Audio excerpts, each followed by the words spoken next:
Welcome to this time out with Marcus Ekure.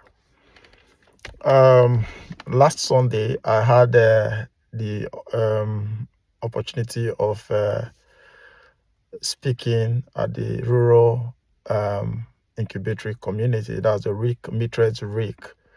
It was such an awesome and exciting experience, looking at the various rural entrepreneurs present at the meeting. I spoke on effective strategies, marketing strategies for successful rural entrepreneurship. And it was mind-blowing, the insight. And from their various responses, it was very, very interactive.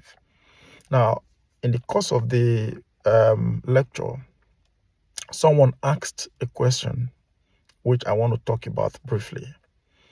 A very sensitive question.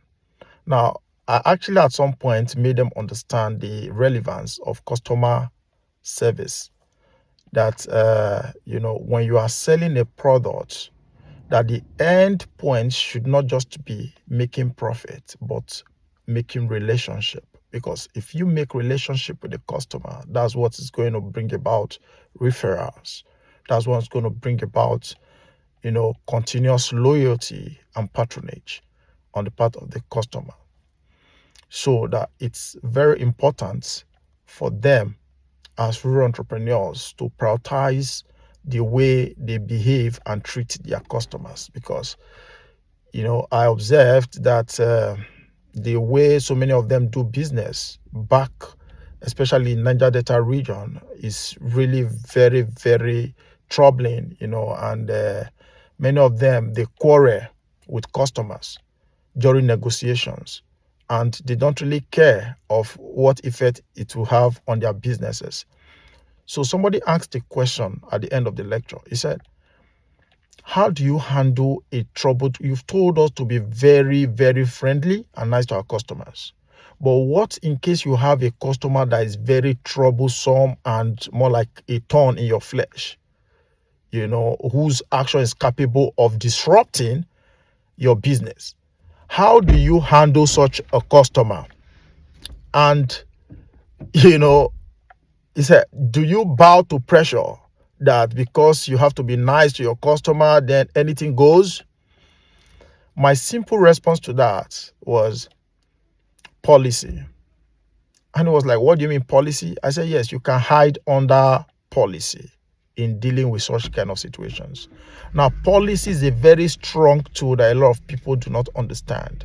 You see, in the advanced continent, in the advanced world, where things are working, systems are working, governments who tie roads, who do all the projects and implement policy, different kind of strategies, that bring about development, they are faceless. People don't know them, and people don't really care about who did that, who did this, so long the thing is done and there's development, because there are policies that work.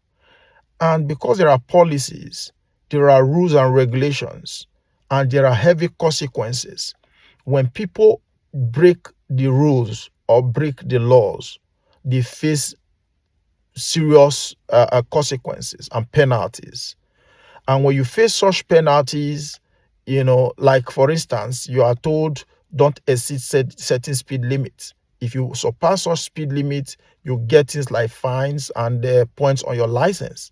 So getting that point fine on you does not necessarily mean that, you have to be angry with the head of the department in charge of such kind of in charge of that maybe DVLA, which is the people in charge of driving and the road, everything that has to do with driving and all that you have to be angry with the head of the director or the boss of the DVLA. No, you have no business with him.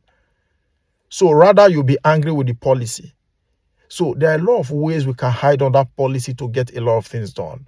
The reason why in developing countries like Nigeria, people at the end of the day get angry at a particular, maybe local government chairman when certain things are wrong, get angry at maybe House of Assembly member or maybe some directors of certain kind of projects and all that. is because there are no effective policies in place.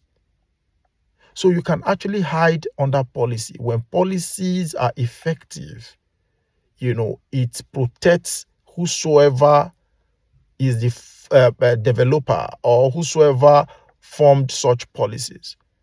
So what that means in the context of the rural entrepreneurship program contest that was a program, and my answer to the question the young man asked was that, for instance, people are always troubling. Customers want to buy and not pay. They want to pay later. So you could just put it there, like I see in some local kiosk. They just write there, no debt company policy. Try tomorrow. No debt today. Try tomorrow, and all that. So when you are coming to say, oh, as the customer is coming to want to buy with the mindset of buying on credit, he sees it inscribed there that there's no debt, try again tomorrow. So it's not really about you, it's about the company policy. So you've hidden yourself under the policy. So even if your brother is coming and say debt, you just please look at the company policy. So it's not you now. So you've sort of personified the policy. So they will be angry at the policy instead of being angry with you. So that was my response to him.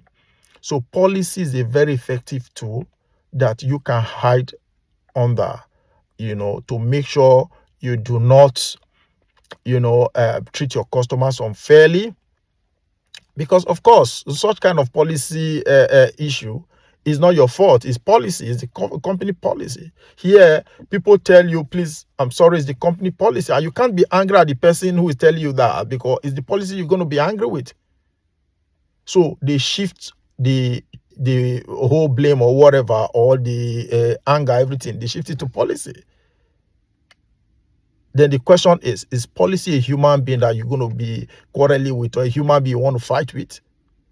So there's so much you can really do when policies, by utilizing policies, effective policies, you can actually save yourself a lot of stress and quarrels with people, and a lot of maybe conflict situations you have with people and all that.